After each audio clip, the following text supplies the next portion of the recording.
నిజామాబాద్ జిల్లాలో పెళ్లి వేడుకల్లో భోజనం వద్ద మాంసం కోసం గొడవ, పలువురికి గాయాలు, చికిత్స కోసం జిల్లా ఆసుపత్రికి తరలింపు. సంఘటనా స్థలాన్ని పరిశీలించి 19 మందిపై కేసు నమోదు చేసిన పోలీసులు. నిజామాబాద్ జిల్లా నవీపేట్ మండల కేంద్రంలో పెళ్లి భోజనంలో మాంసాహారం కోసం వరుడు, వధువు తరఫు బంధువులు పరస్పరం దాడులు చేసుకున్న ఘటన చోటు చేసుకుంది. ఎస్ఐ వినయ్ గ్రామస్తుల సమాచారం మేరకు నవీపేటకు చెందిన ఓ యువతితో నందిపేట మండలానికి చెందిన ఓ యువకుడికి నవీపేటలోని ఓ ఫంక్షన్ హాల్లో వివాహం జరిపించారు.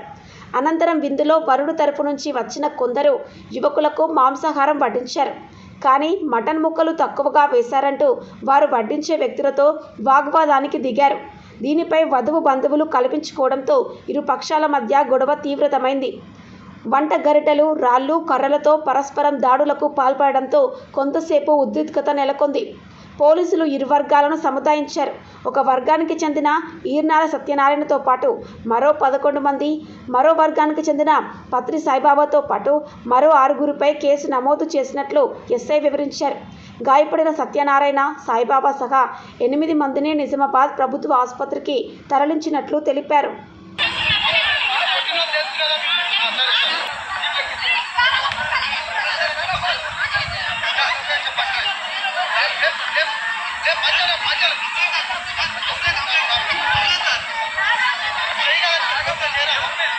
Gracias.